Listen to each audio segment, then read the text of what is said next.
కారమునకు ఏ ఐలు పరమైనప్పుడు ఐకారము, ఓ అవులు పరమైనప్పుడు ఔకారం అనేది ఏకాదేశంగా వచ్చును. ఇది ఏం సంధి అని ఇచ్చారు ఇక్కడ. ఇక్కడ సంధి వచ్చేసి వృద్ధి సంధి. సంధి వచ్చేసి ఇది వృద్ధి సంధి. మరి వృద్ధులు అని వేటినంటారు అంటే ఐ అవులను వృద్ధులు అంటారు. ఐ అవులను వృద్ధులు అంటారు. గుణాలని వేటినంటారు ఏ ఓ ఆర్. ఎనాదేశ సంధిలో ఎన్నులు అంటారు. ఎన్నులు అంటే ఏమిటి అంటే యా వా రా, వాటిని ఎన్నులు అంటారు. ఎనాదేశ సంధికి ఉదాహరణ. ఎనాదేశ సంధి అంటే యా వా రా ఇవి రావాలి. మరి ఇది సమాధానం. ఎనాదేశ సంధికి సమాధానం ఇది యావారాలు వచ్చేది. అంటే దీనికి సూత్రం వచ్చేసి ఈ ఊరులకు అసవర్ణములైన అచ్చులు పరమైనప్పుడు యావారాలు ఆదేశముగా వస్తాయి. ఇది మరి ఏ దానికి ఆప్షన్ మనం ఆన్సర్ చూసినట్టయితే సత్య ప్లస్ ఉక్తి సత్యోక్తి, ఇది గుణసంధి. ముని ప్లస్ ఈశ్వర మునీశ్వర, ఇది సవర్ణ దీర్ఘ సంధి. ఏకా ప్లస్ ఏకా ఏకైక, ఇది వృద్ధి సంధి. ఆదాన ప్రధానాలు, ఆదానము ప్రధానం. ఆన్సర్ వచ్చేసి సమాసం అడుగుతున్నారు ఇక్కడ, ద్వంద్వ సమాసం.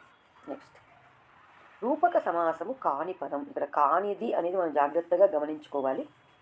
కానిది అనేది చూసుకోవాలి. దేశ జనని, దేశమనేది జనని, ఇది రూపక సమాసం. అజ్ఞాన అంధకారము, అజ్ఞానం అనేది అంధకారము. నగరారణ్యము, నగరం అనేది అరణ్యము. ఇవి మూడు కూడా రూపక సమాసం. ఇది రూపక సమాసం కాదు. కాబట్టి ఆన్సర్ సి. ఉత్ప్రేక్షాలంకారము అనగా ఉపమాన ఉపమేయములకు చక్కని పోలిక చెప్పుట. ఫస్ట్ వచ్చేసి ఉపమాలంకారం. ఉపమాన ఉపమేయములకు అభేదము చెప్పుట. రెండవది బి అనేది రూపకాలంకారం. రూపక సమాసమే రూపకాలంకారం. ఉన్నదానికంటే ఎక్కువ చేసి చెప్పుట. ఎక్కువ చేసి చెప్పడం అంటే అతిశయోక్తి అలంకారం. ఉపమేయాన్ని ఉపమానంగా ఊహించి చెప్పడం ఉత్ప్రేక్షాలంకారం అని చెప్తాం.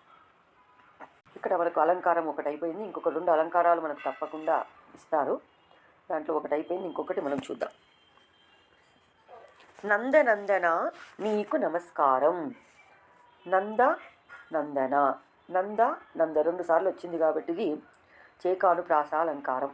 నంద అంటే నందుని, నందన కొడుక అని చెప్తున్నారు కాబట్టి ఒకటే పదానికి రెండు అర్థాలు ఉన్నట్టయితే వెంటనే అర్థభేదంతో వచ్చినట్టయితే దాన్ని మనము చేకాను ప్రాసాలంకారం అంటాము. నృత్యను ప్రాసాలంకారంలో ఏముంటుందంటే ఒక హల్లు మళ్ళీ మళ్ళీ రావడం జరుగుతుంది.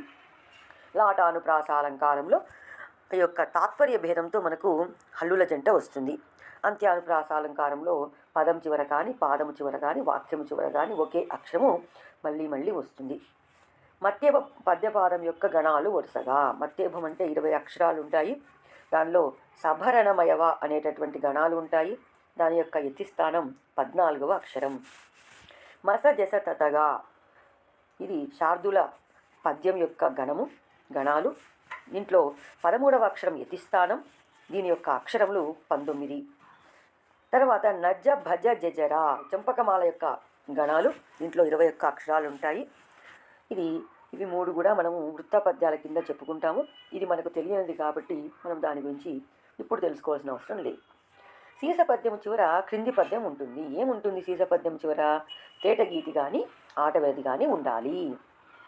నాకు నేను రాసిన పద్యము నచ్చుతుంది అని కవి అన్నాడు. ముఖ్యంగా ఇక్కడ ప్రత్యక్ష పరోక్ష కథనంలో నాకు నేను, నాకు అంటే తనకు, నేను అంటే తాను అని వస్తుంది. ఇక్కడ మనకేం రాశారు చూడండి.